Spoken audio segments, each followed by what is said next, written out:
ओम श्री गणेशाय नमः।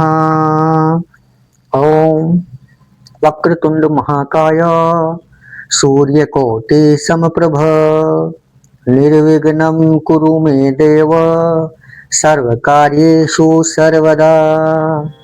सर्वमंगल मांगल्ये शिवे सर्वार्थ साधिके शरण्ये त्र्यंबके गौरी नारायणी नमोस्तुते।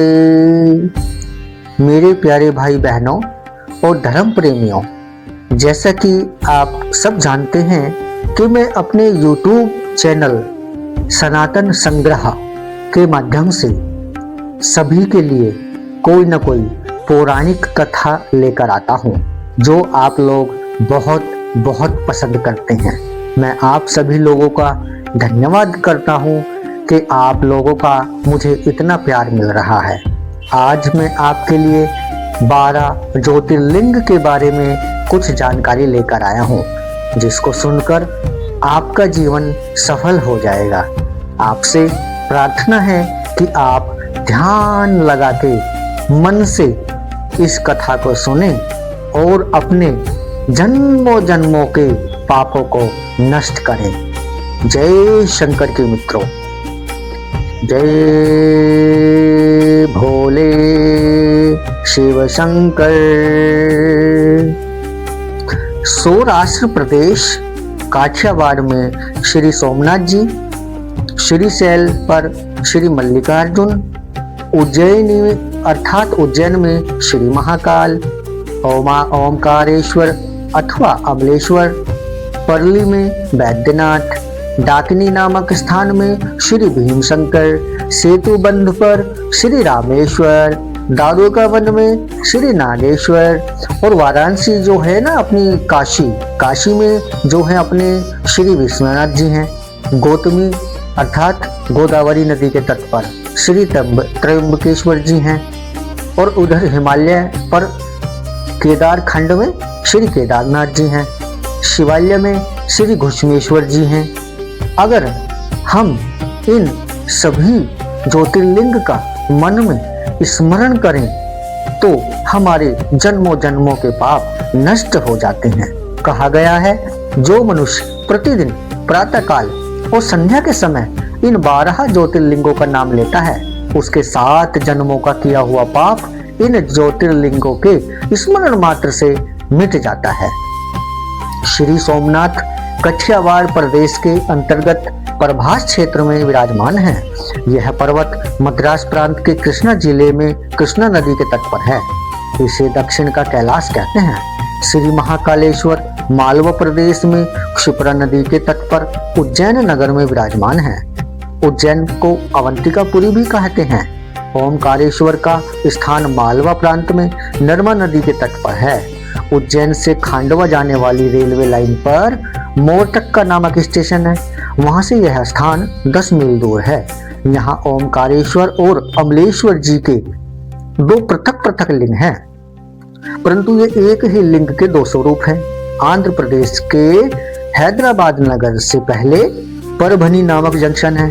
वहां से परली तक एक ब्रांच लाइन गई है। इस परली स्टेशन से थोड़ी दूर परली ग्राम के निकट श्री वैद्यनाथ नामक ज्योतिर्लिंग है। शिव पुराण में वैद्यनाथम चिताभूमः ऐसा पाठ है।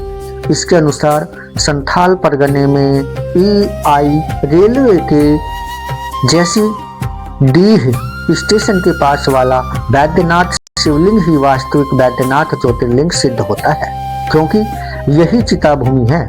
श्री भीम शंकर का स्थान बंबई से पूर्व और पूना से उत्तर भीमा नदी के किनारे सहाय पर्वत पर है। यह स्थान लारी के रास्ते से नासिक से लगभग 120 मील दूर है। सहाय पर्वत के एक शिखर का नाम डाकिनी है। इससे अनुमान होता है कि कभी यहाँ डाकनी और भूत पिशाचों का निवास हुआ करता था। शिव पुराण की एक कथा के आधार पर भीमशंकर ज्योतिर्लिंग आसाम के कामरूप जिले में AB रेलवे पर गुवाहाटी के पास ब्रह्मपुर पहाड़ी पर स्थित बतलाया जाता है। कुछ लोग इसे कहते हैं कि नैनीताल जिले के उज्जनक नामक स्थान में एक विशाल शिव मंदिर है। वहीं भीम शंकर का स्थान है। श्री रामेश्वर जी तो अपने तीर्थ प्रसिद्ध हैं। यह तमिलनाडु मद्रास प्रांत के रामनद जिले में है। यह स्थान बड़ौदा राज्य के अंतर्गत गोमती द्वारका से ईशान कोण में 12-13 मील की दूरी पर है। कोई निजाम हैदराबाद राज्य के अंतर्गत ओढ़ाग्राम में स्थित शिवलिंग को ही नागेश्वर ज्योतिर्लिंग मानते हैं। और भैया कुछ लोगों के मत से अल्मोड़ा से 17 मील उत्तर पूर्व में योगेश, जिनको जागेश्वर भी कहा जाता है, शिवलिंग ही नागेश ज्योतिर्लिंग है। काशी के श्री विश्वनाथ जी प्रसिद्ध हैं। वो तो सबको पता है कि अपने जो श्री काशी जी के श्री विश्वनाथ जी जो हैं वो पूरे भारत में प्रसिद्ध हैं। यह ज्योतिर्लिंग महाराष्ट्र प्रांत के नासिक जिले में नासिक पंचवटी से, जहां शूर्पणखा की नाक कटी थी, मील की दूरी पर ब्रह्मगिरी के निकट गोदावरी के किनारे हैं। श्री केदारनाथ हिमालय के केदार नामक शृंग पर स्थित हैं। शिखर के पूर्व की ओर अलकनंदा के तट पर श्री बद्रीनाथ अवस्थित हैं और पश्चिम में मंदाकिनी जी के किनारे श्री केदारनाथ जी विराजमान हैं। यह स्थान हरिद्वार से 150 मील और ऋषिकेश से 132 मील दूर है। श्री घुश्मेश्वर जी को घृष्णेश्वर या घृष्णेश्वर भी कहते हैं। इनका स्थान दौलताबाद स्टेशन से 12 मील दूर बैरूल गांव के पास स्थित है।